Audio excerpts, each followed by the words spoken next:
Is that the car?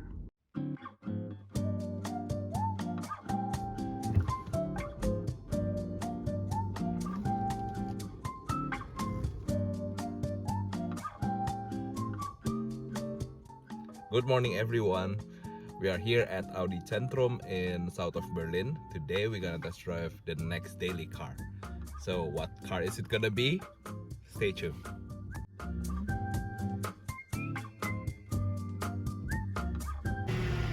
So before we go, take a look at this E-Tron. Completely blacked out and with the big rims.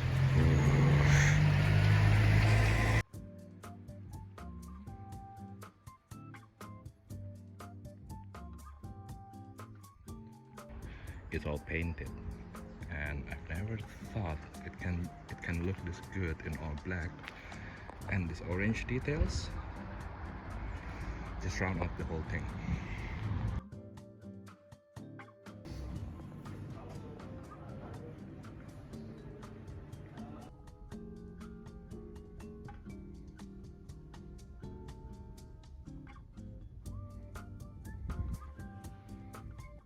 Hello, I am now in E-Tron GT RS and we're gonna test this for the whole day. By the way, this is the only car that they have in here now. That's why I'm testing the RS. But I don't think, or like I know I'm not gonna get the RS one because for the more, let's say for the more performance, it will cost me 40 grand, 30 grand more, which I don't think I will ever use. And I don't think it will change anything that I tried the RS1 now. I think I would decide for the normal E-Tron for more range and a little bit less power. And yeah, so soon I'm gonna leave the dealership and just go to the city because it's gonna be a daily car. So the test is gonna be the test to see how this car feels in a daily, kind of like daily environment. So let's see.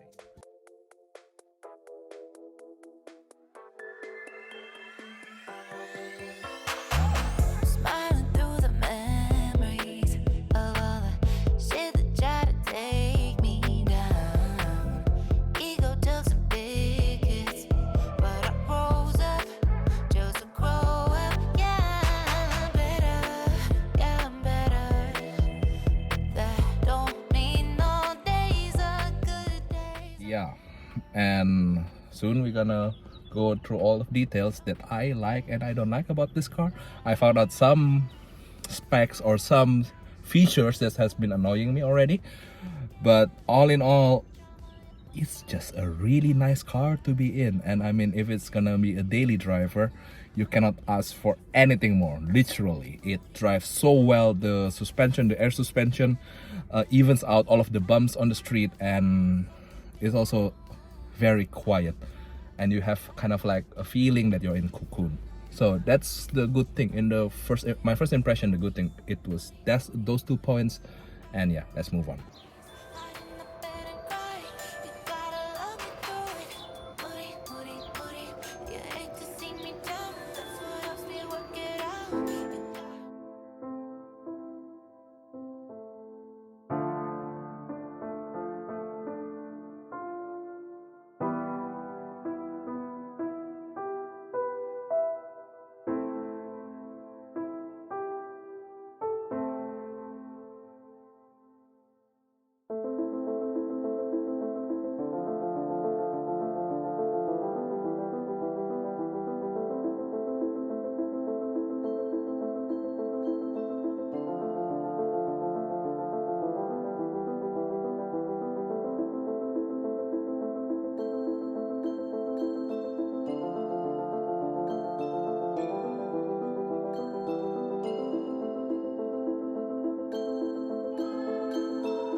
So we are nearing the end of the test drive for today.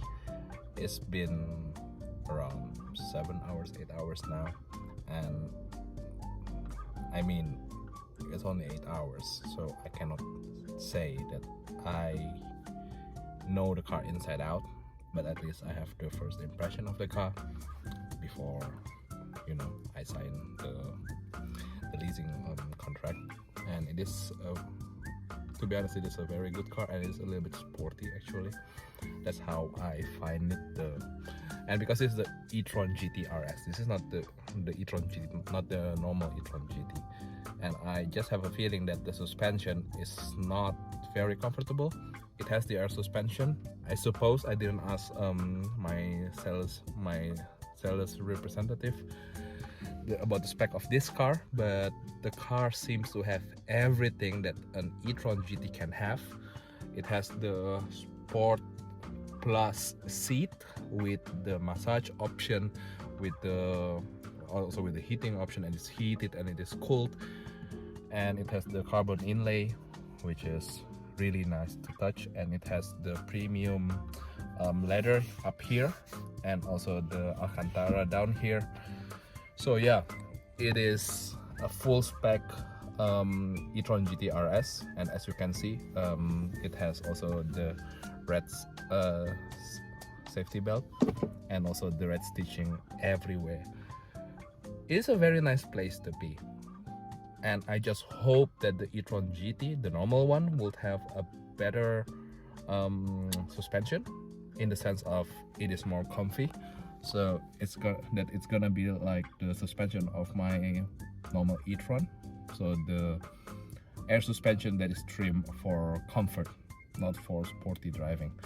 By the way, after this, I'm gonna try to see the top speed of this car, and even like the guy from Audi told me, if you're gonna go for it, please go in dynamic mode, and when you do it, please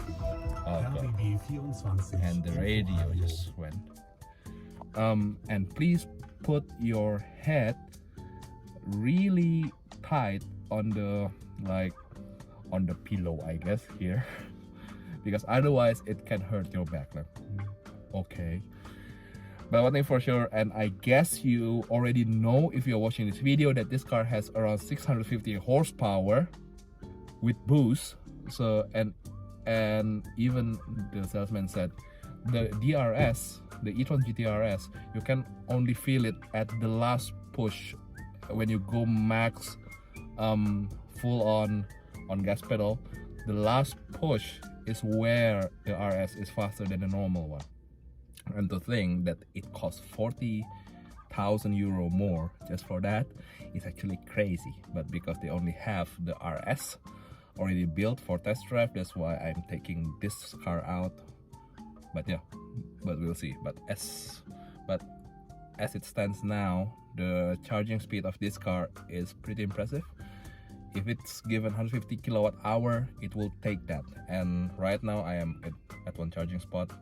Unfortunately, it can only charge up to 100 kilowatt hour, which I'm okay, because in 1 hour this car will be back anyway, and I don't want to give it back with 0%.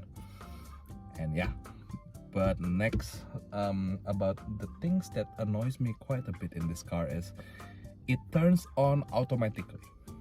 I don't know if it's in the setting or it needs to be like that. So the car kind of know when you got into the car, it will turn on by itself, so you can just start, put it on D and drive. Well, the first time I get into this car, I went in and I pushed the start button, which in turn turns off the car. And I was like, that's strange. But then I found out that the car turns on by itself if the car knows that someone is sitting on the driving seat, on the driver's seat. And the next one is the space in the middle. It's not as big as in normal E-Tron. So if you know, like in the E-Tron, in the middle you have like the complete middle tunnel, literally just empty. So you have a lot of space in there, a lot more than you can actually ever need. Well, I think it's good for me because the e-tron, like my e-tron, it looks like in the space in the middle, it looks almost like a trash can. So I guess it would make this car look a little bit more organized. And the second thing, you can see it here, I guess. Ooh, I'm gonna try it. So this is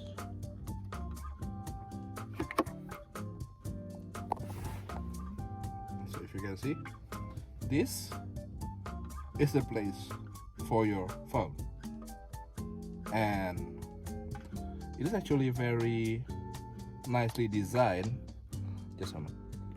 So there's a space for your phone, so your phone gonna be in here, and there's a hole here that the rest of the phone can go like horizontally inside.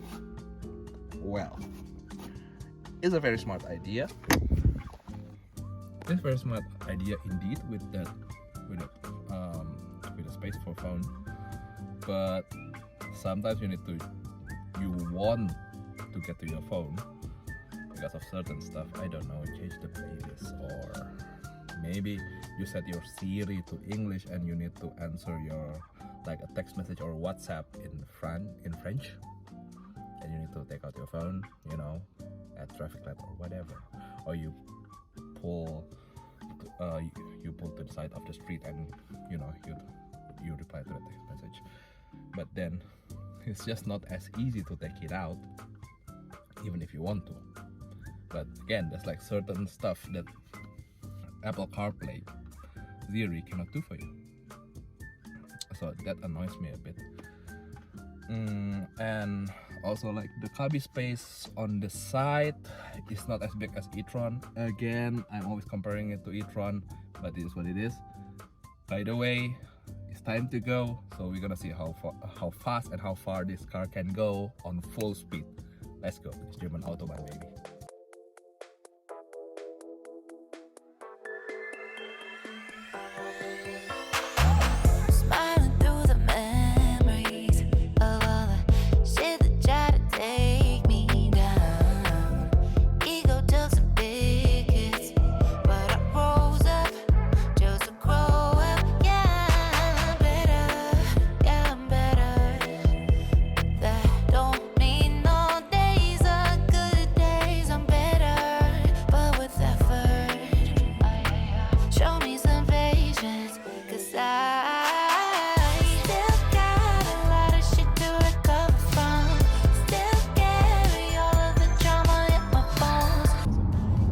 So we just have done the speed test, the top speed test with this car.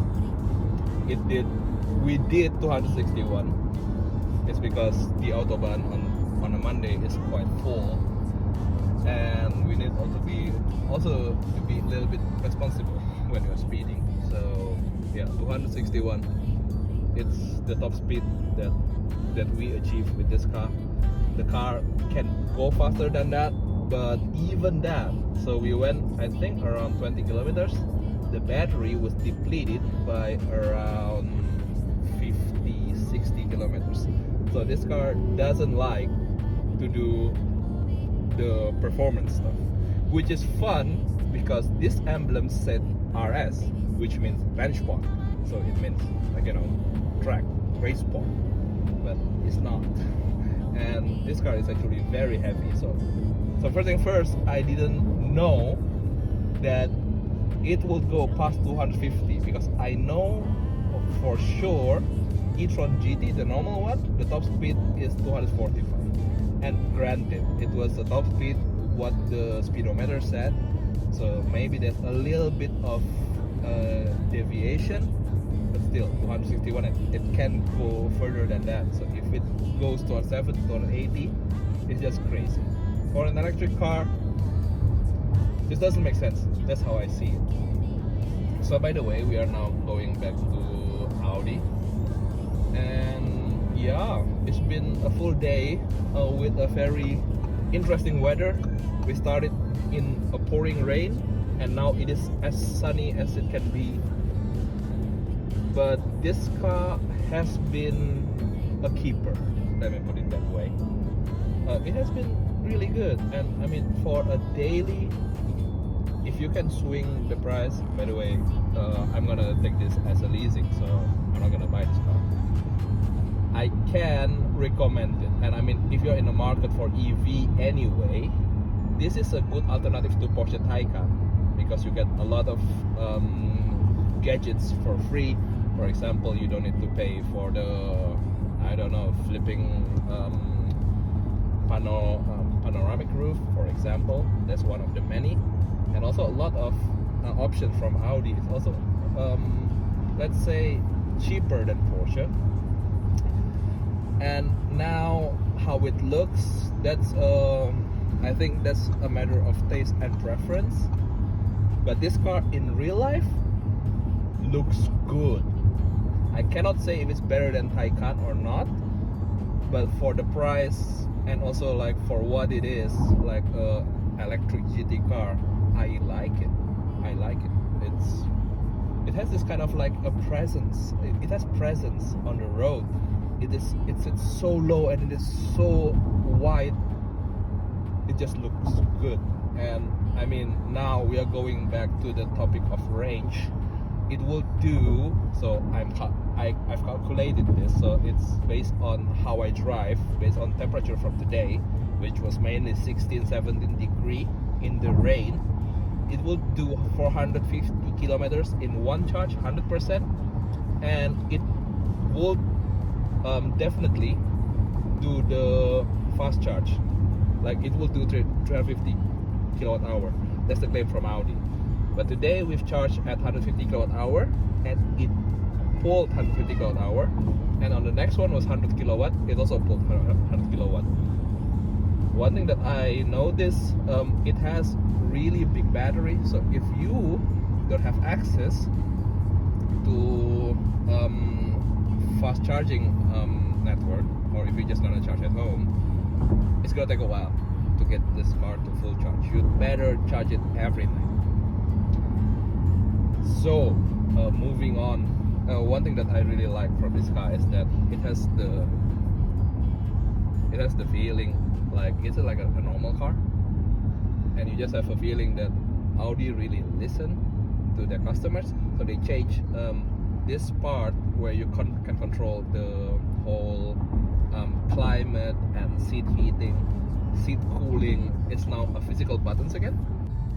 And by the way, the price of this car is, I think it's gonna be around 170 grand, 170,000 euro in Germany. And the price for a almost full spec E-Tron GT, the normal one, gonna set you back around 130,000 euro. And if you're like me, you can go for PCP or for lease.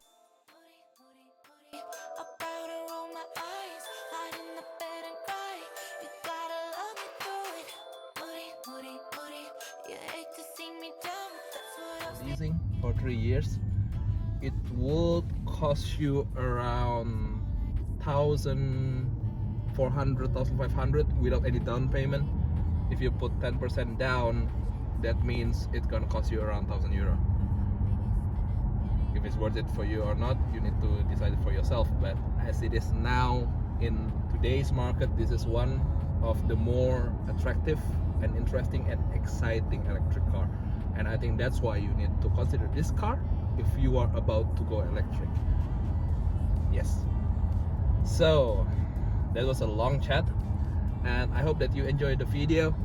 I'm gonna try to post more videos in this coming month, but as I've said before, or maybe not, I'm doing this for a hobby because I just want to share my journey, of cars. And I'm gonna try to do more tips and tricks video, which I haven't done, or more like about the car stories. So stay tuned, hit the bell button, and also subscribe so you won't miss any of the videos. And if you like the video, you can also just leave a comment, and if you don't like, tell me why, and if I can change it, I would. So see you on the next video. Ciao.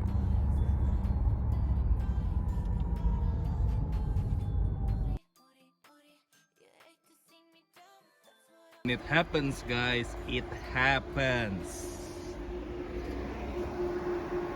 It doesn't charge, and this is the thing that some people are afraid of, so they don't buy this kind of car. 180 grand, not even charging. But we will find another solution, and then when we got there, I'm gonna show you the charging curve of E-Tron GT RS. Stay tuned.